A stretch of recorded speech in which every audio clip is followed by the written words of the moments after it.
आज rhapsody of realities Sunday 14 March 2021। Rhapsody of realities रविवार 14 मार्च 2021। आज पास्टर क्रिस ओयाखिलोमे द्वारा जो वचन हमको सीखने को मिल रहा है, कोलोसियंस 1 चैप्टर 12 to 13 वर्स में से विषय को लिया गया है। कोलोसियों की पत्री 1 अध्याय 12 वचन से 13 वचन, इस वचन में से विषय को लिया गया है। आवर वेपन्स ऑफ वर्ड्स, हमारे हथियार वचनों में। आवर वेपन्स ऑफ वर्ड्स, हमारे वचनों के हथियार। आवर वेपन्स ऑफ वर्ड्स, हमारे वचनों के हथियार।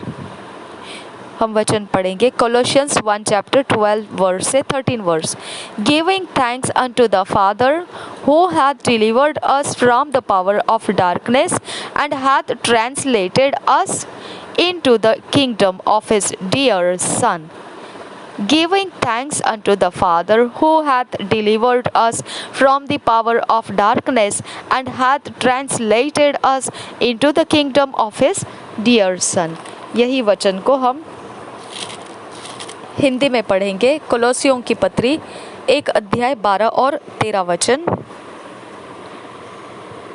12 से 13 वचन।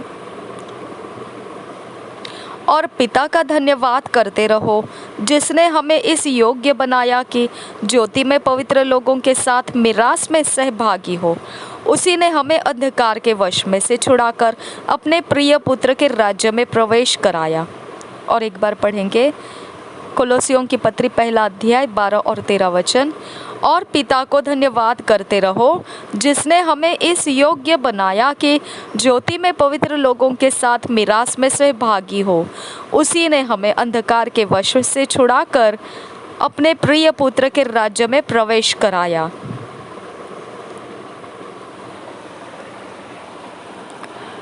From the scripture above, we see that there are only two groups of people, those under the power of darkness and those in the kingdom of God's dear Son.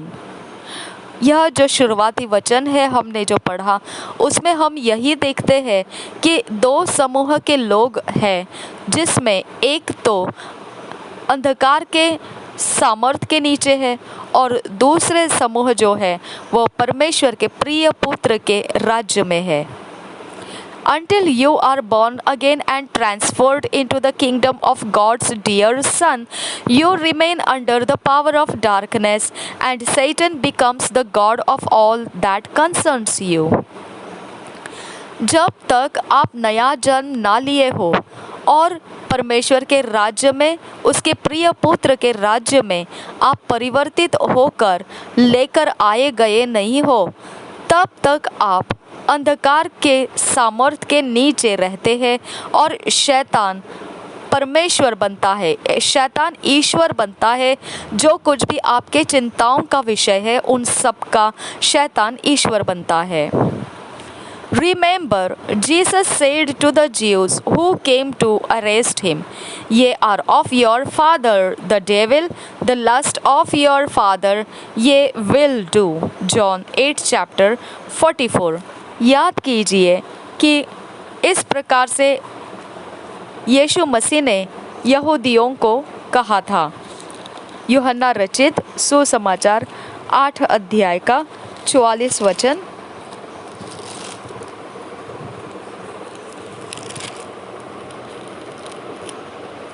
तुम अपने पिता शैतान से हो और अपने पिता की लालसाओं को पूरा करना चाहते हो। वह तो आरंभ से हत्यारा है और सत्य पर स्थिर न रहा, क्योंकि सत्य उसमें है ही नहीं। जब वह झूठ बोलता तो अपने स्वभाव ही से झूठ बोलता है, क्योंकि वह झूठा है वरन झूठ का पिता है। और एक बार पढ़ेंगे यूहन्ना का सुसमाचार 8 अध्याय 44 वचन। तुम अपने पिता शैतान से हो और अपने पिता की लालसाओं को पूरा करना चाहते हो।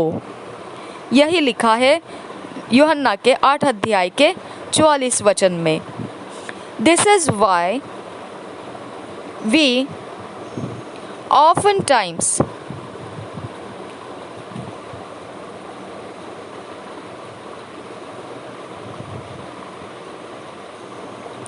find leaders and rulers of nations that are influenced and controlled by the principalities of darkness. इसीलिए हम बहुत बार यह देखते हैं, इस बात को हम प्राप्त कर रहे हैं, यही कारण है उसका कि बहुत बार जो नेता है और जो राष्ट्रों को अगुवाई कर रहे हैं, वह इस प्रकार से प्रभावित हुए हैं अंधकार के जगत से, वह इस प्रकार से नियंत्रित हो चुके हैं अंधकार के सिद्धांतों से, उनके प्रधानताओं से। which such leaders make wicked decisions and enforce repressive policies. It's because they are being influenced by evil forces.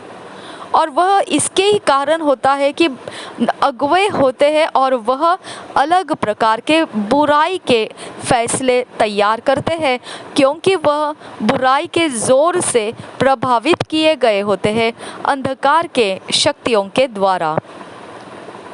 That's why we pray for leaders, so that instead of being influenced by the forces of darkness,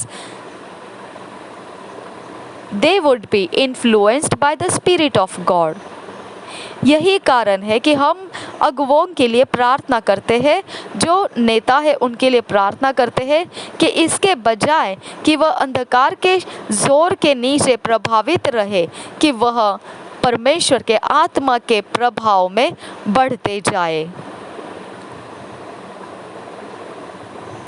सारे जो दुष्टता के फैसले करते हैं वो, और जो प्रकार के रीतियां वह ज़बरदस्ती लेकर आते हैं, उन सब का कारण यही है कि वह दुष्टता के जगत से प्रभावित हुए रहते हैं।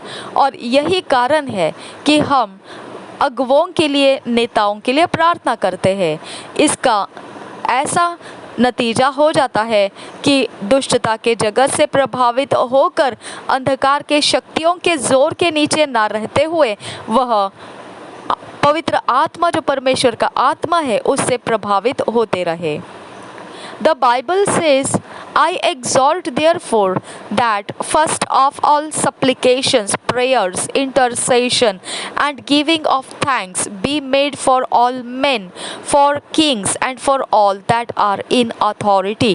1 Timothy 2 chapter 1 and 2 verse. पवित्र बाइबल ये बताता है, पहले तिमोथियों की पत्री पहला अध्याय और उसका 1 और 2 वचन ऐसा कहता है,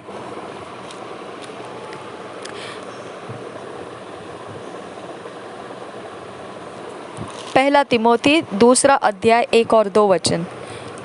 आराधना संबंधी निर्देश। अब मैं सबसे पहले यह आग्रह करता हूँ कि विनती और प्रार्थना और निवेदन और धन्यवाद सब मनुष्यों के लिए किए जाए, राजाओं और सब ऊंचे पद वालों के निमित्त, इसलिए कि हम विश्राम और चैन के साथ सारी भक्ति और गंभीरता से जीवन बिताए। वह हमारे उद्धारकर्ता परमेश्वर को अच्छा लगता और भाता भी है।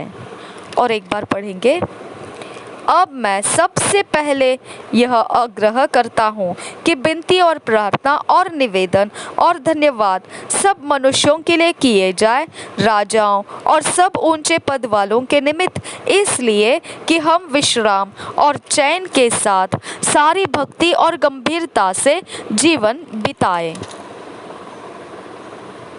Then 2 Corinthians 10 chapter 4 says, For the weapons of our warfare are not carnal, but mighty through God to the pulling down of strongholds. और फिर दूसरे कोरिन्थियों की पत्री 10 अध्याय का 4 वचन इस प्रकार से कहता है, क्योंकि हमारी लड़ाई के हथियार शारीरिक नहीं पर गढ़ों को ढा देने के लिए परमेश्वर के द्वारा सामर्थी है। क्योंकि हमारी लड़ाई के हथियार शारीरिक नहीं पर गढ़ों को ढा देने के लिए परमेश्वर के द्वारा सामर्थी है। The word warfare is strategia, Greek, and it's telling us that we are in the strategizing office, leading a military expedition in the spirit. यह शब्द जो लड़ाई लिखा गया है, इस लड़ाई का यूनानी शब्द स्ट्रैटिया है और वह इस प्रकार से कहता है कि हम युक्तियाँ करने वाला।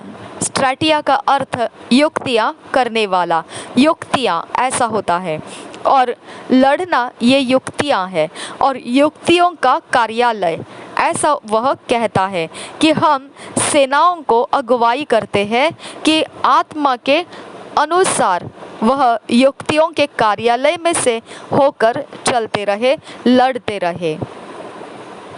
When we speak words in prayer, angels of God and the Spirit of God take those words and weaponize them. जब हम वचन प्रार्थना में इस्तेमाल करते हुए बोलते हैं, तब परमेश्वर का स्वर्गदूत और परमेश्वर का आत्मा उन वचनों को लेता है और हथियार बनाता है उनको। That's what makes them mighty to the pulling down of fortresses. यही वो बात है कि उन वचनों को जब हम बोलते हैं तो सामर्थ्य बन जाते हैं कि वह गढ़ों को ढा देने वाले बन जाते हैं। So as a Christian, recognize the enormity of the responsibility on you to intercede for leaders of nations. इसीलिए मसीह इस बात से वाकिफ होना चाहिए किस प्रकार का गंभीर जिम्मेदारी उनके ऊपर रखा गया है बड़े तरह से कि उन्होंने अगुवों के लिए, जो राष्ट्रों के अगुवे हैं, उनके लिए मध्यस्थी की प्रार्थना करनी है। Every so often pray fervently in the spirit for the leaders in your country.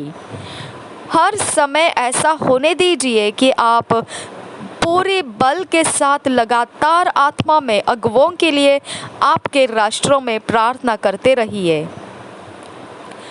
With authoritative words, rebuke the forces of darkness to desist from influencing them and affirm that their hearts are turned to the Lord.